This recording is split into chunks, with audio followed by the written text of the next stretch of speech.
வாழ்த்துகிறோம், ஆசீர்வதிக்கிறோம். प्रभु और उद्धारकर्ता यीशु के नाम से आप सबको आशीष करते हैं கர்த்தருடைய கிருபையினாலே நம் தேவனுடைய வார்த்தைகளை தியானிக்க போகிறோம். और प्रभु के अनुग्रह के द्वारा हम उसके वचनों को ध्यान करेंगे। கர்த்தருடைய வசனம் நம் ஒவ்வொருவருக்கும் ஆசீர்வாதத்தையும் சுகத்தையும் சமாதானத்தையும் தருகிற வசனம். और प्रभु का वचन हमें बला चंगाई और आशीष देने वाला वचन கர்த்தர் அப்படி है। ஆசீர்வதிப்பாராக. प्रभु हमें ऐसी आशीष करे। இன்றைக்கு நம்முடைய தியானத்துக்காக தெரிந்து கொண்ட கர்த்தருடைய வார்த்தை आज हमारे ध्यान के लिए लिया गया प्रभु का நான் वचन। தொடர்ந்து மத்தேயு 13வது அதிகாரத்தில் உள்ள ஓமைகளை நாம் தியானிக்கிறோம். हम मत्ती के दृष्टांत के बारे में हम ध्यान करते आए हैं। முதலாவது விதைக்கிறவனுடைய ஓமையை பார்த்தோம். अब पहले हमने बीज बोने वाले का दृष्टांत को देखा இரண்டாவது கோதுமைக்குள்ளே களை, அதை தியானித்தோம். और उसके बाद उस बीज के बीच में जो जंगली बीज बोया गया था। ஆனால் இன்றைக்கு நாம் தியானிக்கிறது लेकिन आज जो हम ध्यान करने वाले हैं மத்தேயு 13வது அதிகாரம் मत्ती का 13वां अध्याय 31வது வசனம். 31वां वचन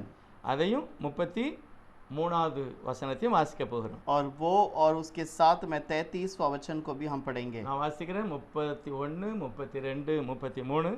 मत्ती का 13वां अध्याय उसका 31 और 33वां वचन। வேறொரு ஓமையை அவர்களுக்கு சொன்னார். और उसने उन्हें एक और दृष्टांत का दिया। பரலோக ராஜ்யம் கடுகு விதைக்கு ஒப்பாயிருக்கிறது. स्वर्ग का राज्य राई के एक दाने के समान है। அதை ஒரு மனுஷன் எடுத்து தன் நிலத்தில் விதைத்தான். जिसे किसी मनुष्य ने लेकर अपने खेत में बो दिया। அது சகல விதைகளிலும் சிறியதாய் இருந்தும் वह सब बीजों से छोटा तो होता है, पर जब எல்லா பூண்டுகளிலும் சின்னதாக இருந்தாலும் और सब बीजों से छोटा होने के அது बावजूद பெரியதாகி और वह बड़ा हो गया। ஆகாயத்து பறவைகள் அதன் கிளைகளிலே வந்து அடையத்தக்க மரமாய் ஆயிற்று. आकाश की पक्षियां आकर उसकी डालियों पर बसेरा करने के समान बढ़ गया। அடுத்து ஒரு வேத சொல்கிறது. उसके बाद और एक दृष्टांत है। வேறொரு ஓமையை அவர்களுக்கு சொன்னார். उसने एक और दृष्टांत उन्हें सुनाया। பரலோக ராஜ்யம் स्वर्ग का राज्य புளித்த மாவு கோப்பா இருக்கிறது. खमीर के समान है, அதை ஒரு ஸ்திரீ எடுத்து जिसको किसी स्त्री ने लेकर முழுவதும் புளிக்கும் வரைக்கும் 3 படி மாவிலே அடக்கி வைத்தார். 3 पसेरे आटे में मिलाया दिया, और होते होते वह सब खमीर हो गया। பரலோக ராஜ்யமாகிய और स्वर्ग का राज्य ஒரு கடுகு விதையை ஒரு மனிதன் எடுத்தான். और एक बीज जो है एक मनुष्य ने उठाया। அடுத்து பரலோக ராஜ்யமாகிய புளித்த மாவை और उसके बाद एक खमीर का जो आटा है ஒரு ஸ்திரீ எடுத்தார். एक स्त्री ने लिया। இந்த ரெண்டு காரியங்களும் ஒரே காரியங்களை வெளிப்படுத்துகிறது. ये दोनों बातें जो हैं एक ही बात को प्रकट करती ஆகவே है। இதுவரை நாம் தியானிக்கலாம். इस वचन को हम ध्यान करेंगे। பரிசுத்தமுள்ளவரே உமக்கு நன்றி சொல்லுகிறோம். पवित्र प्रभु हम धन्यवाद कहते हैं। வேதாகமத்தில் எழுதப்பட்ட ஒவ்வொரு காரியமும் தீர்க்க தரிசனமாக இருக்கிறது. कलाम के अंदर कही हुई सारी बातें भविष्यवक्ता के भविष्यवाणी के समान है। அதுக்குள்ள ஒரு பெரிய மகிமை இருக்கிறது. और उसके अंदर एक बहुत बड़ी महिमा है। வாசிக்கிறவர்கள் சிந்திக்கும் பொழுது சூழ்நிலைகளை நீர் மாற்றுகிறீர். और जब पढ़ने वाला ध्यान करता है तो उसका विचार करने के समान तो कराता है। தேவனே நிறைய காரியங்களை உடனடியாக நீர் மாற்றி அவர்களை ஆசீர்வதிக்கிறீர். और बहुत सारे बातों को तुरंत बदलता है और आशीष भी करता है। ஆகவே தான் நாம் வாசிக்கிறோம், அது மூலமாக மற்றவர்களுக்கு சொல்லுகிறோம். ஒரே ஒரு காரியம், சத்தியம் விடுதலையாக வேண்டும். और इसी बात को हम यहाँ पर पढ़ते हैं और ध्यान करते हैं। हमारा एक ही विचार है कि सत्य छुटकारा देना चाहिए। அநேகருக்கு விடுதலை, बहुतों को छुटकारा, தவறை அடையாளம் கண்டுகொள்ள வேண்டும். और गलत जो काम है उसे पहचानना चाहिए। இயேசுவினுடைய நாமத்தில் பிதாவே, यीशु के नाम से मांगते हैं पिता। ஆமென். இந்த आमीन। ரெண்டு ஓமானமும் ஒரே கருத்தை உடையதா இருக்கிறது. और ये दोनों दृष्टांत जो है एक ही अर्थ का है। கர்த்தர் முதலாவது சொல்லியிருக்கிறார், और पहले प्रभु ने कहा பரலோக ராஜ்யம் और स्वर्ग का राज्य விதைக்கிற வித்தை போல, और बोने वाला एक बीज के समान, கோதுமை மணியை போல एक இருந்தது. गेहूं के दाने के समान है। மூணாவது ஓமானத்துல और तीसरा दृष्टांत पर அந்த பரலோக ராஜ்யம் கடுகு விதைக்கு ஒப்பாய் இருக்கிறது. और वह जो स्वर्ग का राज्य एक राय के दाने के समान है, ரெண்டாவது புளித்த மாவு.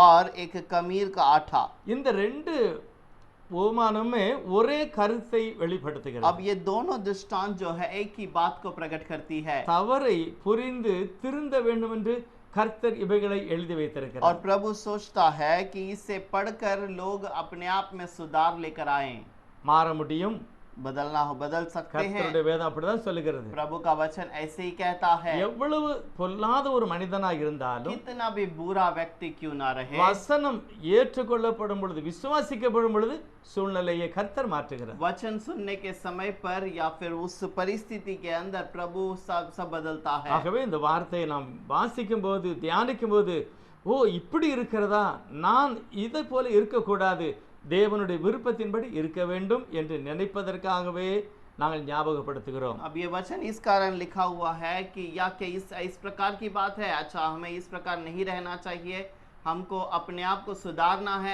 ऐसे हमें स्मरण दिलाता है। கடுகு விதை और जो राई का दाना है அது எல்லாவற்றை காட்டிலும் சிறியதா இருக்கிறது. वो सारे चीजों से बहुत ही छोटा है। அதை ஒரு மனிதன் எடுத்து தன்னுடைய நிலத்திலே போடுகிறான். उसे एक मनुष्य लेकर अपने खेत में उसे बोता है அது வளர்ந்தது, और वो बढ़ने பெரிய लगा, மரமானது. एक बहुत बड़ा पेड़ ஆனா बन அதுக்கு गया। மேல பறவைகள் வந்து உட்காருகிறது. लेकिन उसके ऊपर आकाश की पक्षी आकर बैठने लगी। இதை நீங்க நல்லா தியானிச்சீங்கன்னா, इसे यदि आप अच्छे से ध्यान करें, அது பரலோக ராஜ்யம்ங்கிறது கிறிஸ்தவ மார்க்கம், और ये स्वर्ग का राज्य मसीहा का रास्ता है, ஆவியானவருடைய ஆளுகை. और आत्मिक द्वारा चलाए जाने இல்ல वाला கர்த்தர் रास्ता, எங்க கிரியை செய்கிறாரோ அந்த இடம். या फिर प्रभु जहाँ पर कार्य करता है वो स्थान। நம்முடைய சபை ஒரு பரலோக ராஜ்யம். हमारा जो कलीसिया है वो एक स्वर्ग का राज्य है। பரலோக ராஜ்யம் என்பது உலகத்துல உள்ள ஒரு காரியம். स्वर्ग का राज्य एक पृथ्वी की एक बात है, பரலோகம் என்பது மேல எல்லாத்துக்கும் மேல இருக்கிறது. और स्वर्ग जो है जो सबसे ऊपर आकाश पर है, உலகத்துல இந்த ராஜ்யம் இருக்கிறது. और दुनिया पर ये स्वर्ग राज्य है, நாம் எல்லாரும் அந்த ராஜ்யத்துக்குள்ள பிரவேசிக்க और வேண்டும். हम सबको उस राज्य के अंदर जाना है, அதுக்கு பிறகு நாம் பரலோகத்துக்கு போக வேண்டும். और उसके बाद हम स्वर्ग में जा सकते हैं। இது ஒரு தவறான கொள்கைகளை உடைய கிறிஸ்தவ மார்க்கம். अब ये एक गलत उपदेश को बताने वाला एक मसीहा का கடுகு जीवन। விதையை பற்றி ஓமானம் என்ன சொல்லுகிறது? इस राई के दाने के बारे में वचन क्या कहता है? இயேசு என்ற மகிமையான நாமத்தை ஒரு மனிதன் எடுத்துக்கொண்டான். यीशु की उस महिमा के नाम को तो उस व्यक्ति ने ले लिया, சத்திய வசனத்தை எடுத்துக்கிறான். वो सत्य वचन को भी ले लिया, ஆனால் அவனுடைய போதனையினாலே மரம் பெரியதாகி விட்டது, लेकिन उसके उपदेश के कारण उसका पेड़ तो बड़ा हो गया, கூட்டம் பெருகி விட்டது. जो और लोग बहुत बढ़ चुके हैं, ஆனால் அதுல என்ன இருக்கிறது என்றால், लेकिन उसके अंदर क्या है? பறவைகள் வந்து அடைகிறது. और उसके अंदर पक्षियां आकर बसेरा बनाती है। எப்படிப்பட்ட ஒரு தவறான ஒரு கொள்கை உள்ள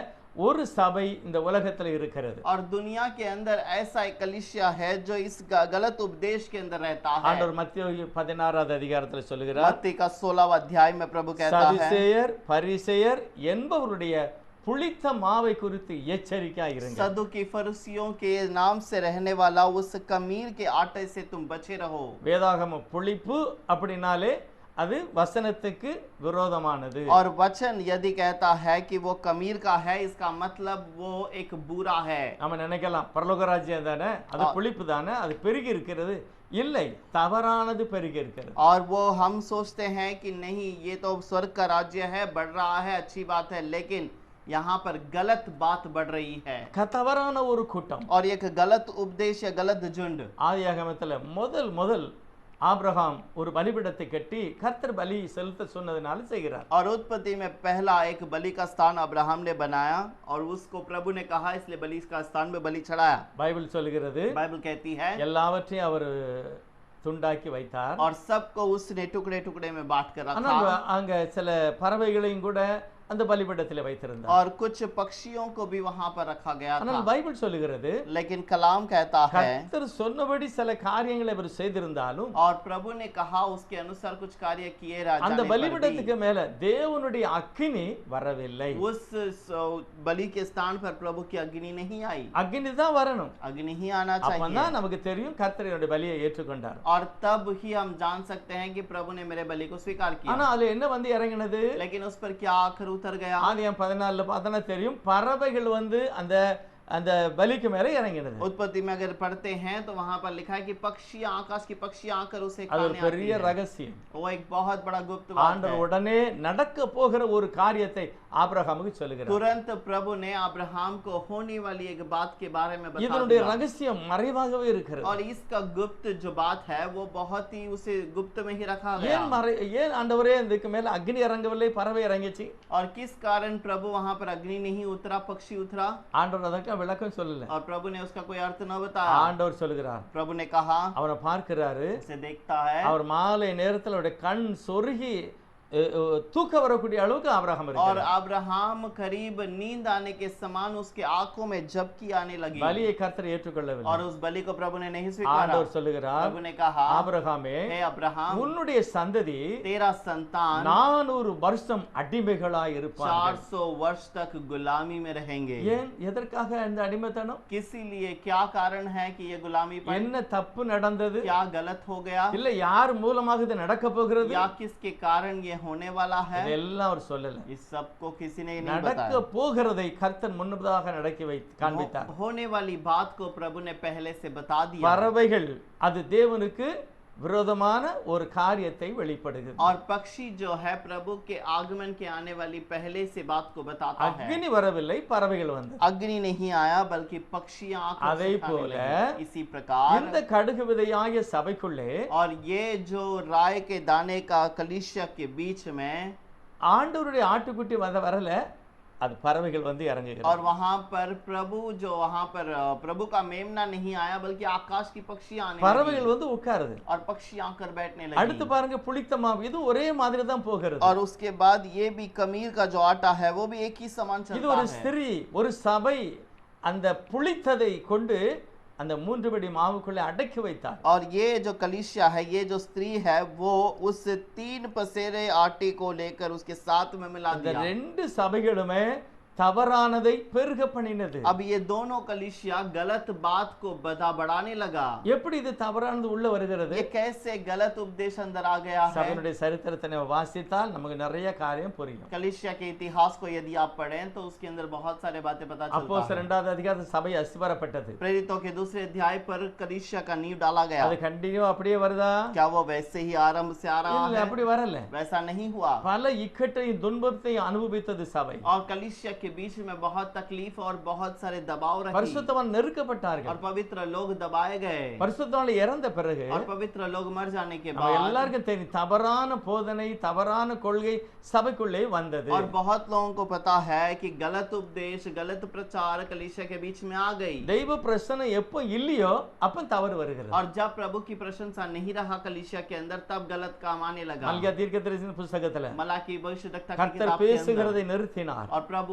बातें करना बंद कर दिया। அதுக்கு பிறகுதான் उसी के बाद சதுசேயர் பரிசேயர் என்கிற ஒரு கூட்டம் சபைக்குள்ளே உருவானது. सदुकी और फरीसियों का एक 2 झुंड कलीसिया के बीच में उत्पन्न हुआ। ஒருவர் சொல்லுகிறார் உயிர்த்தெழுதல் இருக்கு, एक कहता है कि पुनरुत्थान है அவங்க நிறைய காரியங்களை நம்புதாங்க. और वो बहुत सारे बातों को भरोसा करते ஒருவர் हैं। சொல்லுகிறார் உயிர்த்தெழுதல் இல்லை, एक कहता है वो पुनरुत्थान नहीं है அவங்க நிறைய காரியத்தை வெறுக்கிறாங்க. और वो बहुत सारे बातों को इनकार करते हैं। ஆனா மத்தேயு 16:12 लेकिन मत्ती का 16वां अध्याय 12वां वचन के இயேசு अंदर ஆண்டவர் சொல்லுகிறார், यीशु ने இந்த कहा, 2 பேருமே ये दोनों व्यक्तियों का, தவறானவர்கள். ये दोनों गलत இந்த उपदेश 2 के பேருமே हैं। ये दोनों जो है என்னுடைய உபதேசத்துக்கு வேற்றுமையா இருக்கிறார். मेरे उपदेश के से बढ़कर अलग बातों को बताते ஆகவே हैं। இவர்களுடைய உபதேசம் புளித்தமாகும். इसीलिए इनका उपदेश जो है वो बिना कमीर का आटा है। அவன் ஒரு கூட்டம் நம்பினாலும் அது தவறானவர்கள். और वो एक झुंड भरोसा करे तो भी दोनों गलत ही है। இது எப்ப வந்தது தெரியுமா? ये कैसे कब आया தேவ था? பிரசன்னத்தை சபை இழந்து விடும்போது, जब कलीसिया ने प्रभु की प्रशंसा को छोड़ दिया கர்த்தர் சபையில பேசாமல் இருந்த பொழுது, और जब प्रभु ने कलीसिया से बातें नहीं की பொய்யான ஊழியர்கள் எழும்பி தேவன் வெளிப்படுத்தினார் என்று சொன்னபோது, और जब गलत उपदेश को कहकर लोगों ने प्रचार करना शुरू அதை किया கேட்ட விசுவாசிகள் और தான் उस समय जो उस विश्वासी थे, ஒருவர் சொல்றார் உயிர்த்தெழுதல் இருக்கு நான் एक நம்புகிறேன், ने कहा कि बहुत पुनरुत्थान है, मैं भरोसा करता ஒருவர் हूं। சொல்றார் உயிர்த்தெழுதல் கிடையாது. एक कहता है पुनरुत्थान नहीं இது है। எங்க இருந்து வந்தது? ये कहां से आया? அப்போஸ்தலருடைய காலத்துக்கு முந்தி, और प्रेरितों के समय के पहले, இயேசு கிறிஸ்து காலத்துக்கு முந்தி. यीशु मसीह के प्रचार के पहले, இது முந்தி உள்ள और காலம். ये पहले का बात இது है। புளித்தது, और ये बिना कमीर का தவறான है, உபதேசம். ये गलत उपदेश இதை है। போலவே इसी प्रकार இயேசு से கிறிஸ்துவின் காலத்துக்கு பிறகு, यीशु मसीह के समय के बाद, அப்போஸ்தலருடைய காலத்துக்கு பிறகு प्रेरितों के समय के बाद தவறான காரியம் சபைக்குள்ள வருகிறது. गलत उपदेश कलीसिया के अंदर आने அது लगा புளித்த மாவு. और ये कमीर का आटा है।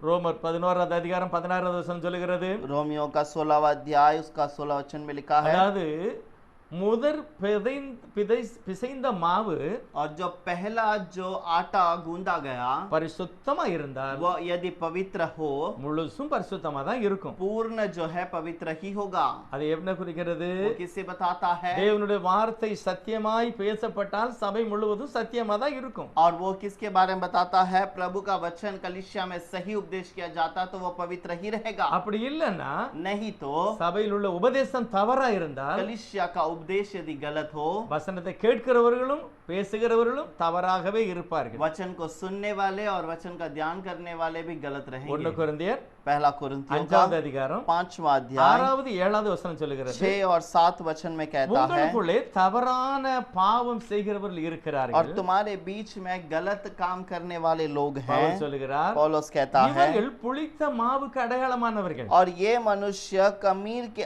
आटे के समान है। இவங்களை சபைக்குள்ள வைக்காத வெளியே தள்ளு. इन्हें कलीसिया के अंदर ना रख, बाहर निकाल। இவங்க இருந்தாங்கன்னா சபை முழுவதும் கெட்டு போய்விடும். अगर ये रहे तो पूरा कलीसिया बिगड़ जाएगा। புளிப்பு தவறு.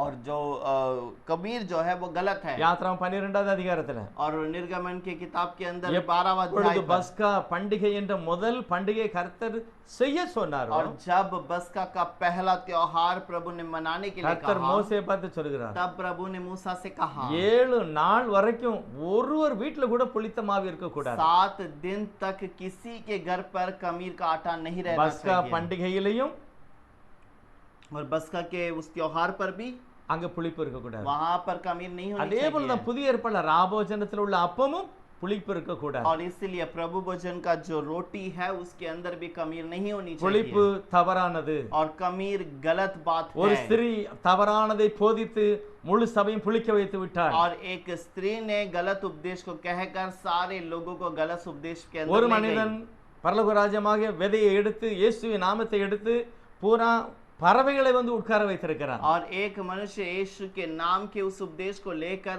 गलत पक्षियों को उस पेड़ पर लाकर बिठा கலாத்தியர் दिया। 5வது அதிகாரத்துல गलातियों का 5वां अध्याय 8-9 பவுல் சொல்லுகிறார், 8 और 9 के अंदर प्रभु ஒரு कहता है, தவறான போதனை உங்க சபைக்குள்ள வந்திருக்கிறது. एक गलत उपदेश तुम्हारे कलीसिया के बीच இது में ஒரு आया புளித்த है, மாவு. और ये एक कमीर का, இதை சீக்கிரமாக சபையை விட்டு நீங்க வெளியே தள்ள इसे வேண்டும். जल्द से कलीसिया से बाहर இப்படி निकालो। தள்ளலன்னா சபை முழுவதும் பாழாகிவிடும். यदि तुम इसे नहीं निकालोगे तो प्रभु पूरा कलीसिया नाश हो ஆகவே जाएगा। கடுகு விதைக்குள்ள பெருகிச்சு ஆனா பறவைகள் வந்தது. ले वहां पर कमीर के आटा के अंदर उस राई के दाने के अंदर वो बढ़ने लगा, लेकिन पक्षी आकर बैठी। அது இயேசு நாமம் தான், वो यीशु का नाम ले அது लिया, வசனம் தான். वो वचन को ले लिया, பெருக்க இருந்தது. बढ़ तो गया ஆனா था, லாபம் என்னதுன்னா பறவைகள். लेकिन उसका लाभ क्या था? केवल पक्षियां। அதே போல இயேசு என்ற நாமத்துக்குள்ள इसी प्रकार यीशु के नाम के எனது अंदर வசனத்தை எடுத்து போதித்தார்கள். मेरे वचन को लेकर उपदेश किए, பரிசுத்தமாக அல்ல அசுத்தமாக. लेकिन पवित्रता से नहीं, अशुद्धता அது से। புளிக்க பண்ணினது. और वो उन्हें कमीर के अंदर ले அவருடைய गया, கூட்டம் முழுவதுமே புளித்த உபதேசம். और वो पूरा झुंड कमीर का उपदेश हो அப்போஸ்தலர் गया। உபதேசத்திற்கு அடுத்தது और प्रेरितों के उपदेश के बाहर की बातें, அது தேவனுடைய சித்தத்தின்படி அல்ல. ये प्रभु के मर्जी से नहीं है। நிறைய சபைகள் இன்றைக்கும் இப்படிப்பட்ட நிலையில் இருக்கிறது. बहुत सारी कलीसिया आज भी इसी प्रकार है। இன்றைக்கு இப்ப உங்களுக்கு பார்த்தீங்கன்னா தெரியும், நெட்ல நிறைய தவறான உபதேசம் இருக்கிறது எல்லாரும் பார்க்கிறார்கள். आज बहुत सारे नेट पे आप देख सकते हैं गलत प्रकार का उपदेश है, बहुत सारे लोग देखते நிறைய हैं, பேருக்கு தெரியும். बहुत सारे लोग देखते हैं। பறவைகள் தான் இருக்கும் அங்க, और पक्षियां ही वहां पर रहेगी, இல்ல புளிச்ச மாவு தான் இருக்கும். या फिर वहां पर कमीर का आटा होगा। அது எந்த சபை? ये कौन सा कलीसिया? பறவைகள் இருக்கிறது, और जहाँ पर पवित्र पक्षियां हैं, புளிப்பு இருக்கிறது, जहाँ पर कमीर है, அங்க பரிசுத்தத்துக்கு இடமே இல்ல. वहां पर पवित्रता के लिए स्थान அங்க नहीं, ஆட்டுக்குட்டியுடைய சுபாவமே இல்ல. वहां पर मेमने का स्वभाव नहीं है। நல்லா நான் புரிந்து கொள்ள हमें வேண்டும். ठीक से समझना है। ரெண்டு ஆடுகளும் உலகத்தில் இருக்கிறது. 2 भेड़ इस दुनिया में है। ஏசப்பா சொன்னாங்க, यीशु ने कहा, நீ வசனத்தை சொல்லு, तू वचन को बता, என் ஆடு என் சத்தத்துக்கு செவி கொடுக்கும். मेरा भेड़ मेरी आवाज को सुनेगा। அது என்ன ஆடு? வெள்ளாடா செம்பரையாடா? यह कौन सा भेड़ है यार? இயேசுநாதர் எந்த ஆடத்தான் வளர்த்தாரு? यीशु ने कौन सा भेड़ को चराया? அவருடைய கரத்துல இருந்தது செம்மறி ஆடு. और उसके हाथ में जो था वो एक मेमना था, ஆனா அதுக்குள்ள செம்பரை ஆடு இல்ல, செம்மறி ஆடுக்குள்ள வெள்ளாடு இருக்கிறது. और उसके बीच में बकरे भी थे। ஆனா அடையாளம் தெரியாது. लेकिन वो पहचान नहीं पाया। அதுவும் உள்ளே இருந்து எல்லா வேலையும் वो பண்ணுகிறது. भी उनके साथ में रहकर सारा काम ஆனா करने நியாய लगा। தீர்ப்பு நாளிலே लेकिन जब न्याय करने का வலது समय பக்கத்துல आया, தேவனால் அபிஷேகம் பண்ணப்பட்ட சத்திய வசனத்தை கை கொண்ட செம்மறி ஆடு இருந்தது. दाहिने हाथ में प्रभु के हाथ से छुड़ाया गया वो मेमना है। ஆனா இடது பக்கத்துல लेकिन बाईं ओर தவறான உபதேசம், गलत उपदेश, தவறான பறவைகள், गलत पक्षियां தவறான ஒரு பெரிய விரிவடைந்திருந்தது. और गलत बातें वहां पर बढ़ गई थी। இதெல்லாம் தவறுதான். ये सब गलत है। ஆகவே வேதம் சொல்லுகிறது, इसलिए कलाम कहता है பறவைகளை நான் கூட்டக்கூடாது, पक्षियों को मुझे नहीं मिलाना है, புளிப்பை பிரஸ்தாபப்படுத்தக்கூடாது, या कड़वाहट को मुझे बढ़ाना नहीं புளிப்பு है। இல்லாத அப்பமாகிய நல்ல தேவனுடைய வார்த்தையை நான் தேவனுடைய மக்களுக்கு பகிர்ந்து கொடுக்க வேண்டும். बिना कमीर के अच्छे शब्द के वचन को मुझे लोगों को सुनाना அதுதான் है। ஆசீர்வாதம். यही आशीष है। பழைய ஏற்பாட்டு காலத்துல पुराने नियम के अंदर மோசே தீர்க்கதரிசி என்ன செய்தாருன்னா, मूसा भविष्यद्वक्ता ने क्या किया, காட்டுல வரும்போது அந்த கொள்ளிவாயினால கர்த்தர் அவங்களை தண்டிக்கும் போது, और जब जंगल में आने के समय पर प्रभु ने जब उन्हें एक बीमार से उन्हें दंड किया, அப்பொழுது அவங்க பிழைப்பதற்கு கொள்ளிவாய் சர்ப்பத்தை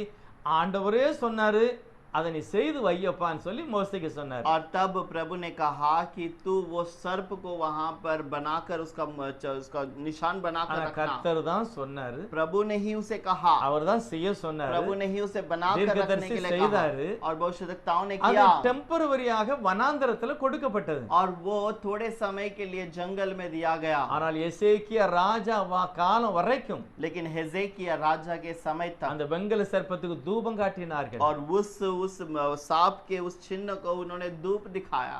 அந்த எசேக்கியா ராஜா எல்லாத்தையும் உடைத்து போட்டார். हेजेकिया राजा ने सबको तोड़ दिया। தீர்க்கதரிசி தான், भविष्यद्वक्ता ही அது है, அந்த காலத்தோட முடியும். लेकिन वो उसी समय पर अंत होना चाहिए இன்றைக்கு கூட था। நிறைய பேர் आज भी बहुत सारे சில लोग மலைகளை, कुछ पहाड़ों पर, சில கோபுரத்தை, कुछ बड़े बड़े சில ஒரு இடத்தை और कुछ स्थान को முக்கியப்படுத்தி उसे मुख्य அதை ठहरा ஒரு விக்கிரகத்தை போல வைத்திருந்தார். उसे एक मूर्ति के समान यदि அது रखे, மூலமாக अनेகர் புளிப்பாய் மாறுவார்கள். उसके द्वारा कुछ लोग कड़वा है वो कमीर के இல்ல बन जाएंगे, பறவைகள் தான் கூடும். या फिर उनके जीवन में पक्षियां इकट्ठा ஆரம்பத்திலே होगा। நான் சொன்னேன், मैंने आरंभ से कहा, மத்தேயு 13வது அதிகாரத்துல मत्ती के 13वां अध्याय 7 पर ஓமானம் 7 दृष्टांत அது है। சபைக்குள்ள நடக்கிற தவறையும் காண்பிக்கிறது, ये कलीसिया के अंदर की बातों को 7 बताता है, காலங்களையும் குறிக்கிறது. 7 अलग अलग समय को बताता है। வெளிப்படுத்த விசேஷம் 2வது அதிகாரத்துல प्रकाशित वाक्य का दूसरा अध्याय 12 13வது வசனத்துல 12 और 13 वचन के अंदर, பெருமிகு சபை 3வது சபை, और तीसरा जो पेरगमुस कलीसिया है,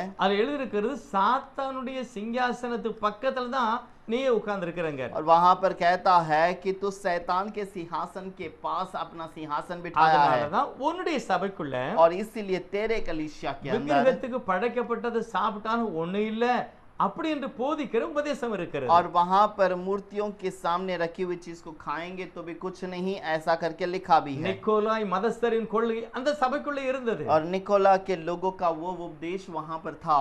தேவனுடைய கரங்களில தான் அந்த சபை இருக்கிறது. और प्रभु के हाथों में ही कलीसिया है, ஆண்டவருடைய ஊழியக்காரர்கள் அவருடைய கரத்துல தான் இருக்காங்க. और प्रभु के सेवक भी उसी के हाथों के அந்த अधीन है। 7 சபைகளுமே கர்த்தருடைய பார்வையில இருந்தாலும் लेकिन वो सातों कलीसिया प्रभु के नजर में रहे तो भी, 3வது சபைக்குள்ள சொல்றாரு சாத்தானுடைய சிங்காசனம் பக்கத்துல இருக்கிறது.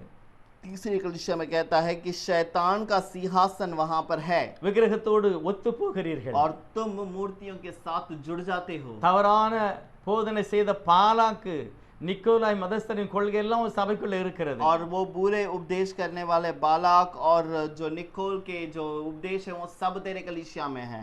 நல்லா யோசிச்சுக்கணும், இது 3வது சபை. ये ठीक से जानना है। तीसरा कलीसिया, 4வது சபையும் பாருங்க, चौथा कलीसिया को देखिए, தியேத்ரா சபை. तियत्रा कलीसिया, யேசபேலுடைய உபதேசம் அங்க இருக்கிறது. और येसेबेल का उपदेश वहां पर है, தவறான கலர் பூசுகிறது, और गलत चेहरे पे रंग चढ़ाना, தவறான உடை உடுத்துகிறது, और गलत वस्त्र को पहनना, தவறான முடிகளை செட் பண்ணுகிறது, और गलत तरीके से अपने बालों को रखना, தாடியை ரவுண்ட் பண்ணுறது, और अपने दाढ़ी को अपने हिसाब से उसे सेट करना, தாடிகளை ஒதுக்குவது, या फिर दाढ़ी को अलग करके रखना। இது எல்லாமே வேதாகமத்துல தவறுன்னு சொல்லியும் ये सब बातें यहाँ पर गलत करके कहने के बावजूद இந்த 3வது 4வது சபை செய்கிறது. और ये तीसरा और चौथा कलीसिया आज भी करता है। அங்க சிலுவை சிலுவை தியானம் அல்ல. वहां पर क्रूस का जो ध्यान नहीं करते। 24வது வசனம் சொல்லுகிறது, வெளிப்படுத்தல் 2:24 சொல்லுகிறது, प्रकाशित वाक्य 2:24 पर लिखा है, சாத்தானுடைய ஆழங்கள் என்று சொல்லப்படுகிற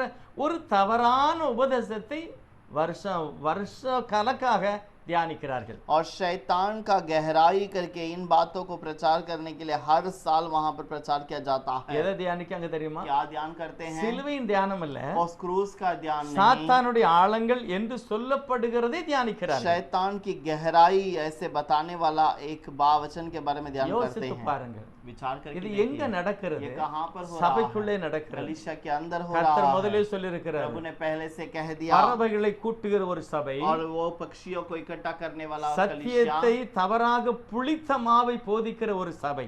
सत्य को गलत तरीके से वो कमीर के आटा बनाकर उसे उपदेश நான் ஒரு करने वाला வசன कलीसिया। வாசிக்கம் பாருங்க. मैं एक वचन पढ़ता हूँ, सुनिए। வெளிப்படுத்த விசேஷம் 21வது அதிகாரம், प्रकाशित वाक्य 21वां अध्याय நான் 13ல இருந்து வாசிக்க கவனிங்க. 13 वचन से पढ़ता हूँ, सुनिएगा। வாசல்களிலே அருகே 12 தூதர்கள் இருந்தார்கள். और उस दरवाजे के चौखट पर 12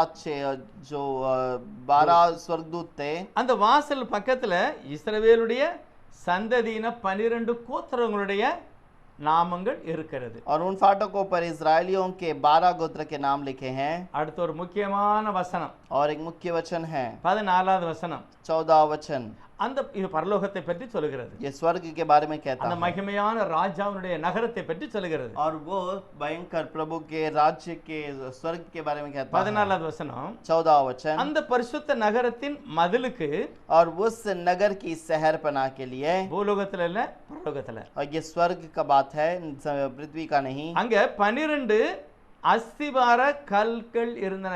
கல் இருக்கியா? 12 அஸ்திவார கல். और वहां पर 12 जो नींव का पत्थर है। நல்லா யோசிக்கணும், 12 கல்லு தான். आप सोच कर देखिए, वहां पर केवल 12 पत्थर हैं। அவைகளுக்கு மேல் उसके ऊपर ஆட்டுக்குட்டியானவருடைய, और उस मेमने का, அப்படி என்றால் இயேசுவானவருடைய, और वो इसका मतलब यीशु मसीह का 12 அப்போஸ்தலர்களின் 12 நாமங்களும் எழுதப்பட்டிருக்கிறது. 12 चेलों के 12 नाम वहां पर लिखा हुआ है। என்ன இருக்கிறது? क्या है? பரலோகத்துல स्वर्ग के ऊपर அங்க ஒரு 12 வாசல், वहां पर 12 दरवाजा है, ஒரு மதில், एक उसका शहरपनाह है। இந்த மதில்ல और इस शहरपनाह पर ஆட்டுக்குட்டியானவராய் இயேசு கிறிஸ்துனுடைய 12 அப்போஸ்தலர் மட்டும் அவங்க பேர் அங்க இருக்கு. मेमने के लहू करके जो लोग वहां पर 12 चेले हैं, उनके 12 चेलों का नाम भी लिखा गया। யோசிங்க, विचार करके देखिए। லூக்கா 10வது அதிகாரத்துல लोग 10वां अध्याय के முதல் अंदर வசனம் சொல்லுகிறது, पहला वचन कहता है, அறுப்பு மிகுதி வேலை ஆட்களும் கொஞ்சம், और वहां पर कटनी तो बहुत है, लेकिन आदमी काम करने वाले कम ஆகவே हैं। இயேசுவானவர் தாமே इसलिए यीशु मसीह खुद 70 பேரை தெரிந்து கொண்டு, 70 लोगों को நல்லா चुनकर, பாருங்க, 70 பேரை தெரிந்து ठीक கொண்டு से सुनिएगा, 70 लोगों को ஆண்டவர் चुनकर, போகிற எல்லா கிராமங்களுக்கும் 2 பேரா அனுப்பினார். और प्रभु जहां पर जाने वाले हर एक नगर पर 2-2 लोगों को भेज दिया। பைபிள் சொல்லுகிறது இவர்கள் அப்போஸ்தலர்கள் அல்ல. प्रभु वचन कहता है ये प्रेरित नहीं थे। ஆண்டவர் கூடவே இருந்தாங்க பாருங்க 12. प्रभु के साथ में जो 12 लोग थे, அதுல ஒன்னு போயிட்டு லூசியா யாரு யூதாஸ், और उस पे से एक चला गया यहूदास, அப்போஸ்தலரை தெரிந்து கொண்டது தெய்வம். और वो उसे प्रभु ने तो प्रेरितों ने चुन लिया था। யூதாஸ் ஸ்தானத்துல அப்போஸ்தலன் பவுல் வருகிறார். और यहूदास के स्थान पर प्रेरित पौलुस आता இந்த है। 12 அப்போஸ்தலருடைய நாமங்கள் மட்டும்தான் முக்கியமான இடத்துல இடம் பெற்றிருக்கு. अब ये 12 चेलों का नाम ही मुख्य स्थान पर अपना स्थान को पाया அப்ப है। இன்றைக்கு இருக்கிற எத்தனையோ அநேக ஆயிரமான அப்போஸ்தலர் என்ற பட்டம் பெற்றவர் இருக்கிறார்களே, இவங்க பேர் எங்க இருக்கிறது? अब जो आज के समय पर प्रेरित करके कहने वाले बहुत सारे लोग हैं, उनका नाम कहां पर है? நீங்களே தீர்மானிங்க. आप खुद निर्णय लीजिए। ஆண்டவர் ஒரு 12 அப்போஸ்தலர் மேல வச்சிருக்கிறாரு. प्रभु ने 12 चेलों को वहां पर रखा है। அவங்களுக்கு அப்போஸ்தலர்னு பேர் வச்சாரு. उनका प्रेरित करके नाम भी அவங்களை रखा गया। அழைத்தார், उन्हें उसने बुलाया, அனுப்பினார். और उन्हें उसी ने भेजा। அவர்கள் சுவிசேஷ ஊழியம் செய்து சபைகளை ஸ்தாபித்து அப்படியே நடந்தே போனார்கள். और वो कलीसिया को आरंभ करके वैसे ही चलते गए। அவர்களுக்கு ஒரு நிலையான சபை அல்ல, और उनके लिए एक निरंतर कलीसिया करके அவர்கள் स्थान தான் था, அப்போஸ்தலர். और वही प्रेरित ஆனா है। இன்று இருக்கிற அப்போஸ்தலர் लेकिन आज रहने वाले प्रेरित, எத்தனையோ ஆயிரக்கணக்கான லட்சக்கணக்கான அப்போஸ்தலர் இன்று இருக்கிறார்கள். आज बहुत सारे लाखों में करोड़ों में प्रेरित हैं।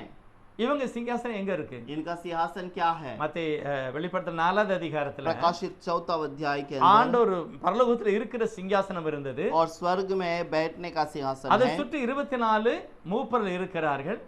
और उसके चारों ओर 24 जो चेले बैठे हुए பழைய हैं। ஏற்பாட்டு கோத்திர பிதாக்கள், புதிய ஏற்பாட்டுல அப்போஸ்தலர்கள். पुराने नियम के गोत्र के मुख्य लोग और नए नियम के அப்ப இந்த प्रेरित। நூதன அப்போஸ்தலருடைய பேர் எங்க இருக்குன்னு தெரியல. अब ये जो बाकी जो फंसाने वाले प्रेरितों का नाम कहाँ पर है पता இதெல்லாம் नहीं। புளித்த மாவுனால வந்த விசேஷமான அப்போஸ்தலர்கள். अब ये कड़वी बात से निकली हुई कमीर का आटा से निकला हुआ இது उपदेश மரத்திலே வந்து உட்கார்ந்த பறவைகளின் அடையாளம். और ये पेड़ पर आकर बैठने वाला एक पक्षियों का चिन्ह है। மூன்றாவது நாலாவது ஓமானம். अब तीसरा और चौथा उपदेश தவறானதை போதித்து தவறானதை கூட்டுகிற ஒரு சபைக்கு வெளிப்பாடாக இருக்கிறது. अब गलत उपदेश से गलत लोगों को इकट्ठा करने वाले उसके लिए एक प्रकाशित है। ஆகவே கர்த்தர் சொல்லுகிறார், इसलिए प्रभु कहता நான் है சொன்ன இந்த வசனத்தை मैं जो कहता हूँ इस वचन நீ को கடைபிடித்தால் यदि तू माने உன்னுடைய வாழ்க்கையில அசைக்கப்படாத அந்த கட்டடத்தை போல வீட்டை போல நீ இருப்பாய். और तेरे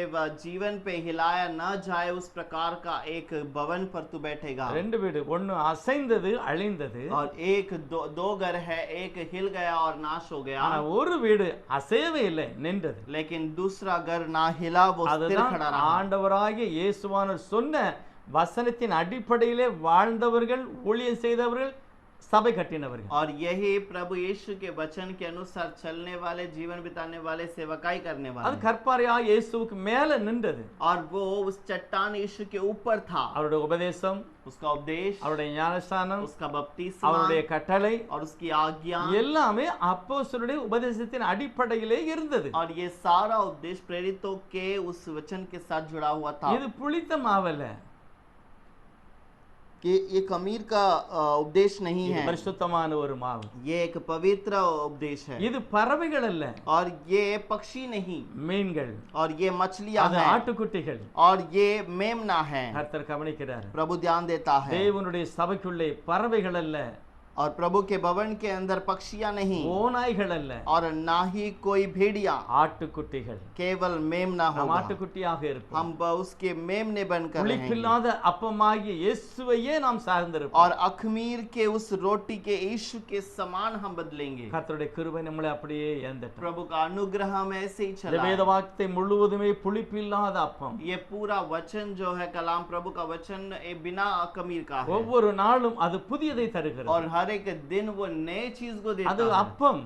और वो रोटी है। ஏசப்பா சொன்னாங்க, यीशु ने நானே कहा வானத்திலிருந்து வந்த ஜீவ அப்பம். और मैं ही आकाश से उतरा हुआ जीवन का அவர்தான் रोटी, ஜீவ தண்ணீர். और वही जीवन का जल है। அவருடைய ஆவி பரல சபைக்கு और கொடுக்கப்பட்டது. उसका आत्मा कलीसिया में दिया गया। அது புளிக்க வைக்காது, और वो कमीर होने அது न देगा, பறவைகளை கூட்டாது, और ना वो पक्षियों का அது इकट्ठा करेगा, ஆட்டுக்குட்டிகளை கூட்டும். और वो मेमने को इकट्ठा करेगा। இந்த வேளையில் நாம் ஜெபம் பண்ணுவோம். इस समय पर हम प्रार्थना करेंगे। பரிசுத்தமுள்ளவரே, पवित्र प्रभु, கடுகு விதைக்கு மேல வந்து இருந்த காகங்களை போல, பறவைகளை போல அல்ல, और उस जो दानों के बीच में रहने वाले, उस राई के पेड़ के अंदर रहने वाले पक्षियों के समान ஒரு नहीं। ஸ்திரீ அந்த மாவை எடுத்து முழுவதும் புளிக்க வைத்து விட்டார். और एक स्त्री ने उस 3 पसीरा आटा को लेकर सबको उसने कमीर பழைய बना दिया। ஏற்பாட்டுல புளிப்பு தவறு, लेकिन पुराने नियम पर कमीर गलत था, புதிய ஏற்பாட்டிலையும் புளிப்பு தவறு. और नए नियम के अंदर भी कमीर गलत है। கிறிஸ்து புளிப்பில்லாத அப்பமா இருக்கிறார். मसीहा बिना कमीर का रोटी அப்படிப்பட்ட है। மகிமையான வசனத்திலே வளர்வோம், நாம் ஆசீர்வதிக்கப்படுவோம். वैसे महिमा के वचन से उठाए जाएंगे और हम आशीषित கர்த்தர் पाएंगे। அப்படிப்பட்ட மகிமையான ஆசீர்வாதத்தை நமக்கு தருவாரா. प्रभु ऐसे एक महिमा का आशीष हमें दे। இயேசு கிறிஸ்துவின் நாமத்தில் பிதா, यीशु के नाम से मांगते हैं पिता, ஆமென். आमीन।